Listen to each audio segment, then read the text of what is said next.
This podcast is brought to you by the Senior Techie, a source of information for seniors and others about technology. And we are really glad you're tuning in today. Yeah, absolutely. We have a pretty massive stack of research in front of us today. It tackles something that is, hidden in plain sight. Hidden in plain sight, but honestly, keeping our entire society running. Right.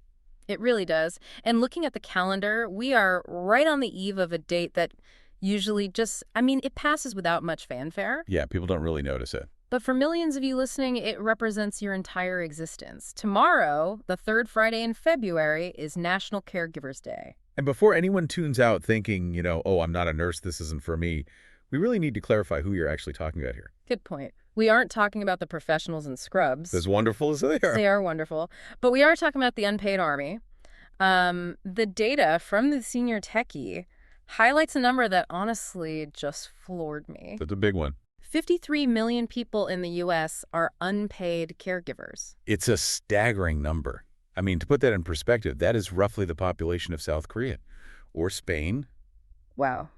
All of them working effectively a second job and doing it without a paycheck. And speaking of paychecks, if you actually tallied up the bill for the work they do, the bathing, the driving, managing medications, the constant emotional support. The list goes on. It really does. It comes out to an estimated $600 billion annually. $600 billion. Yeah. That is bigger than the annual revenue of some of the largest tech companies in the world. It's more than the GDP of a lot of countries, honestly. And that is the crux of why we wanted to dedicate the Senior Techie podcast to this today. Spot on. We want to peel back the curtain on who these people are. Because the demographic is shifting. Right. And we want to talk about how to actually support them, beyond just sending a generic thinking of you text. Which doesn't help much. It doesn't. Yeah. And most importantly, for our listeners over 55, we need to dig into the financial and systemic changes that are happening right now. Because the government is finally starting to see this, not just as a private family issue, but as a real economic one. Absolutely. So let's look at the reality of that workforce. When I think of a family caregiver, I have this stock image in my head. Like a 40-year-old daughter looking after her mom. Yes, that's exactly it. But the research suggests that image is a bit outdated. It really is. The reality is much closer to home for our audience. The average age of someone caring for a person over 65 is actually 63 years old. Wow. Okay. So we aren't talking about a young person caring for an elder. We are talking about seniors caring for seniors. Which changes the physical dynamic completely. I mean, if you are 63, you might be dealing with your own back pain. Oh, absolutely. Your own arthritis or just your own fatigue. And yet you are the one helping a spouse out of a chair or managing a heavy wheelchair. Precisely. It's incredibly physically demanding work performed by people who are, entering their own aging process. Right. And then you have the sandwich generation, which we've heard about for years. But the pressure cooker there is getting so much more intense. That's the group squeezed between raising kids and caring for parents, right? Yeah, but the thing is, the kids are staying home a lot longer now. True. And parents are living longer. So that sandwich period isn't just a few years anymore. It can be a decade or more. That's exhausting just to think about. And the Senior Techie points out another group that is really rising in numbers. Grandfamilies. I hadn't actually heard that term before digging into this. It makes perfect sense, though. It does. Grandparents raising grandchildren. It's becoming incredibly common. Often it's born out of necessity or a sudden crisis. Like the opioid epidemic? Yes, or just severe economic instability. You have grandparents who thought they were heading into a quiet retirement. Finally getting a break. Right. And suddenly they are stepping back into full-time parenting roles. They're literally buying diapers with their 401k money. That is a massive financial and energetic shift. And for all these groups, spouses, the sandwich generation, grandfamilies, the time commitment is just astronomical. It really is. The data shows that 1 in 4 caregivers spends 41 hours a week providing care. That is literally a full-time job. A full-time job that you cannot quit. No. That has no vacation days. Yeah. And that often requires you to be on call 24/7. So with tomorrow being National Caregivers Day, I think the instinct for a lot of people is to just say thank you. Sure. But this is where the advice from the Senior Techie gets really nuanced. Because apparently There is a right way and a very wrong way to show appreciation. Oh, there definitely is. And the wrong way is usually super well-intentioned. Right. It's those phrases like, oh, you are such a saint, or I don't know how you do it. God only gives these burdens to the strong. Oh, man. I have definitely said things like that. Most people have. It feels like a compliment when you're saying it. You are trying to acknowledge their strength. It feels like a compliment to the person speaking, but to the receiver, it can be incredibly isolating. How so? Well, think about it. Saints don't get angry. Saints don't resent having to change an adult diaper at 3 in the morning. Right. Saints don't want to just scream into a pillow from sheer exhaustion. Ah, I see. So by calling them a saint, you are kind of stripping them of their right to just be human. You got it. You're putting them on a pedestal where they aren't allowed to complain. You are unintentionally dismissing their struggle by romanticizing it. A much better approach is to just acknowledge the reality. Say something like, I know this is incredibly hard work, and I see how much love you are putting into it. That feels so much more grounding. It validates them. And then there's the other classic trap, the whole let me know if you need anything line. The empty offer. Right. It sounds polite, but it actually shifts the labor right back onto the caregiver. Because now they have to think about it. Yes. Now they have to assess their needs, figure out what you are actually capable of doing, overcome the guilt of asking you for a favor, and then coordinate the schedule with you. It's just another chore on their to-do list. So the alternative is the specific act of service. Okay, what does that look like? Don't ask, offer. Say, I'm going to the pharmacy.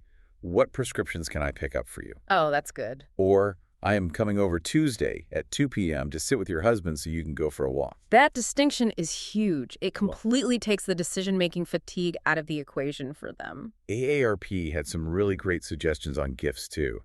It's not about buying stuff. It's about buying time or relief.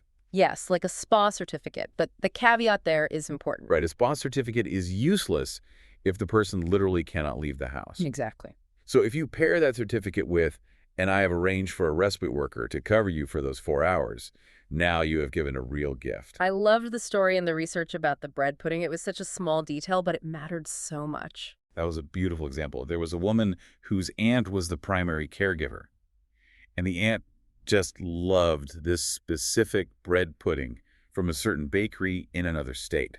Yeah. So the niece just had it shipped her. It wasn't for the patient. It wasn't practical medical supplies. It was a treat specifically for the caregiver. It said, I see you, not just your role. Right on the money. And that concept of being seen is actually a major defense against burnout, because the health risks for caregivers are legitimate medical issues. We aren't just talking about needing a nap. No, not at all. The Parkinson's Foundation data is really eye-opening here. We see much higher rates of depression, anxiety, and even compromised immune systems in family caregivers. It's the oxygen mask principle we always hear about on airplanes. Yes, you cannot pour from an empty cup. Right. If the caregiver collapses, the entire care structure for the loved one collapses too. So what are the actual strategies to keep that cup from running dry? Because take a vacation usually isn't an option for our listeners.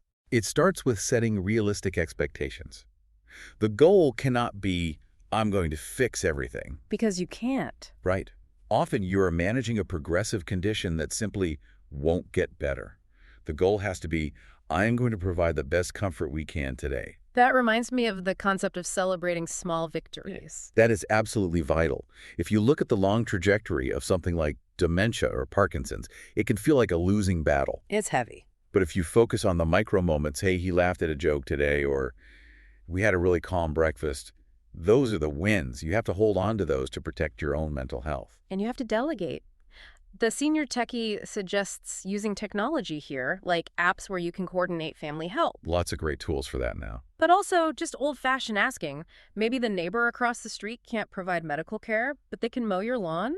Building that village is essential. But let's pivot to the systemic side of things for a minute. Good idea. Because relying on nice neighbors isn't a viable healthcare strategy. And this is where the landscape is shifting in a way that our listeners really need to pay attention to. Yes, let's get into the weeds here, because there is money and systemic support on the table that people are just leaving behind. So much of it. Let's start with the Guide My model. This is fairly new. It launched in July 2024. What is it and who gets it? This is a really big deal for anyone navigating dementia. GUIDE stands for Guiding an Improved Dementia Experience. It is a Medicare model.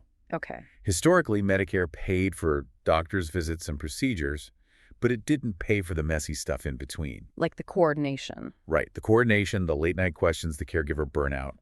Guide changes that. So how does it work practically? If I am a senior caring for my husband who has dementia, does a check just show up in the mail? No, and this is the important part. You have to access it through a participating provider. Got it. What happens is, if your doctor is part of the guide model, you get assigned a care navigator.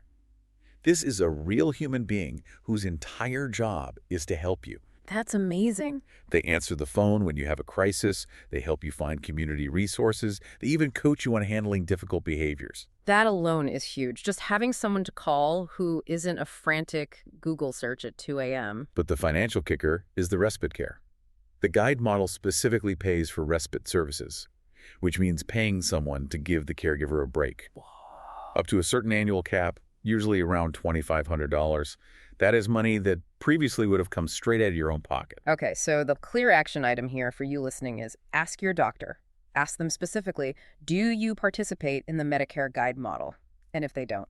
If they don't, and you are really struggling, it might honestly be worth looking for a provider who does. It's that impactful. Because that access to respite care and navigation can literally be the difference between keeping a loved one at home versus moving them to a facility. That is a fantastic takeaway. Now let's talk taxes. It is tax season, and the senior techie gathered some great data from paid.care about 2026 filings. This is an area where people miss out. I think a lot of seniors assume they can't claim anything because their parent or spouse has a little bit of their own income, like Social Security. That is a very common misconception. There are two main buckets here. First, for the working caregivers, there is the Child Independent Care Credit. This is designed to help you stay employed. So this is if I hire someone to watch mom so I can physically go to work. That's right. You can claim up to $3,000 of expenses for one person or $6,000 for two. And it's not just a deduction, it's a credit, which is much better. But you have to have earned income for that one. Yes, earned income is required. Okay, but what about our retirees? If I am retired and caring for my sister, I don't have earned income in the traditional sense. Then you look at the credit for other dependents. It's a smaller credit, up to $500, but it is non-refundable. The key here is the support test. Walk us through that. How do I know if I passed the support test? It comes down to simple math. You have to provide more than 50% of the person's total financial support for the year. Okay. So, let's say your mother receives $15,000 a year in Social Security, Right. and she spends all of it on her own food and rent. Yeah.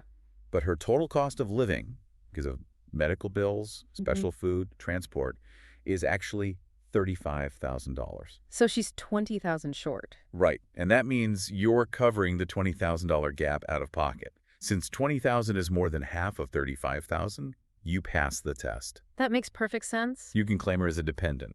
That is a great example. So you really need to sit down with the calculator and look at the total cost of care, not just look at her income on paper. Exactly. Oh, and don't forget the state level. The senior techie points out Indiana as a prime example here. What are they doing? They have a specific deduction of up to $1,500 just for caregiving expenses. That's fantastic. Many states are waking up to the fact that if they don't support family caregivers, their state Medicaid budgets will just explode with nursing home costs. So definitely check your specific state tax codes. And there is one more policy win mentioned for those grand families we talked about earlier. Yes, and this is a huge equity issue.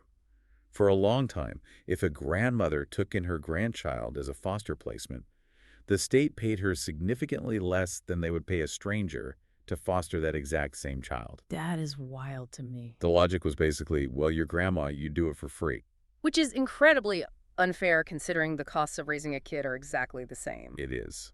But the new rules rolling out under the National Strategy to Support Family Caregivers are equalizing those payments. That's a huge relief. It's a recognition that love doesn't pay for groceries. If you are doing the work of the state by raising a child, you should be supported equally, regardless of your blood relation. It really feels like we are seeing a broader shift here, moving from caregiving being viewed as a private family problem to recognizing it as a public economic pillar. The information from the senior techie really emphasizes that. The 2022 National Strategy was the turning point. The government is finally realizing that those 53 million people we talked about at the start of the show are the only thing holding the long-term care system together. I want to circle back to the emotional side of this Wow. before we close out. We've talked about tax credits and Medicare models, which are crucial. Very crucial. But one of the most poignant parts of the research was a personal story from the Church of the Palms. Oh, that story. That really stuck with It me. was about a caregiver who woke up on National Caregivers Day knowing it was, their day, and they walked outside and the mailbox was empty, no flowers on the porch, no parade down the street. It highlights a very quiet loneliness. You're doing the absolute most important work in the world, and the world is largely just ignoring you. But the writer shifted perspective in a really beautiful way. They talked about internal gratitude. Right. They went into the bedroom to wake up their loved one, and they saw those eyes open. They saw a smile of recognition. And that was the reward. That connection, the realization that the profound gratitude isn't going to come from a Hallmark card. It's going to come from the peace of the person you were caring for. It connects beautifully to a quote from Ram Dass that was mentioned in the sources. He said, "We're all just walking each other home." We're all just walking each other home. That is such a powerful image. It is. It strips away all the medical jargon and the policy debates. It reminds us that caregiving isn't just a transaction. It's the human condition. Yeah. At some point in our lives, we are the walker, guiding someone else. And at some point, we will inevitably be the one being walked. It completely reframes the whole experience, from a burden to a journey, a shared journey. It does. And it asks us to consider, who is walking beside you right now? And who are you supporting? That is the thought we want to leave you with today. If you are a caregiver, we see you. We truly hope you can take advantage of the guiding model, the tax credits, and the resources we discussed. But mostly, we hope you feel that you are part of a massive, vital community. And for everyone else listening, send the text. Make the specific offer. Don't wait for them to ask. Reach out today. This podcast was brought to you by The Senior Techie. It's available on Apple Podcasts, YouTube, and Spotify.